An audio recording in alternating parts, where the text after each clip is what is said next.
Bano be bavubuka b'e Kyaggwe abavudde mu disitulikiti y'e Buikwe ne Mukono abazinzeeko embuga ya Ssekibobo olw'abantu abagenda beesenza ku ttaka lino ery'embuga kumpi kwagala kugimalawo.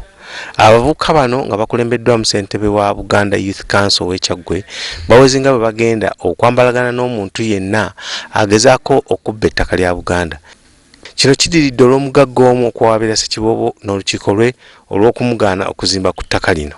Nze nkuuma bukubi ki ttaka Bwakabaka ttaka yawawaabira Ssekibobo awo kyalibadde kituufu kubanga Ssekibobo yenna nnyini ttaka. Oluvannyuma lw'okuwulira ebigambo okuva eri olukiiko lwa Ssekibobo, abavubuka nga bayita mu ssentebe waabwe Lwere Kizito Kayiira kwe kuwera nga bwe bagenda okukuba enkambi ku kasozi Ggulu okulaba nga tewali addamu kwewaŋŋamya ku ttaka lino.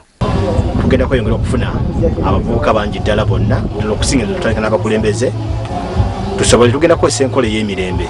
Minisita wa Buganda avunaanyizibwa ku nsonga z'abavubuka Oweekitiibwa Florence Bagunywa Nkalubo awagidde ekikolwa ky'abavubuka b'e Kyaggwe n'agamba nti kino kye kiseera abavubuka okuvaayo okulwanirira ebintu bya Buganda ebinyagwa buli ntakera. Twagala ebintu bikomezebwewo. Okwogera boogedde buli Katikkiro avaawo n'ayogera, buli muntu omukulu abeerawo n'ayogera, buli omu naye ne tubeerawo nga tewali kukola kikuddibwamu. Okusinziira ku Oweekitiibwa Florence Bagunywa Nkalubo, enkola eno egenda kutambuzibwa okwetooloola wonna.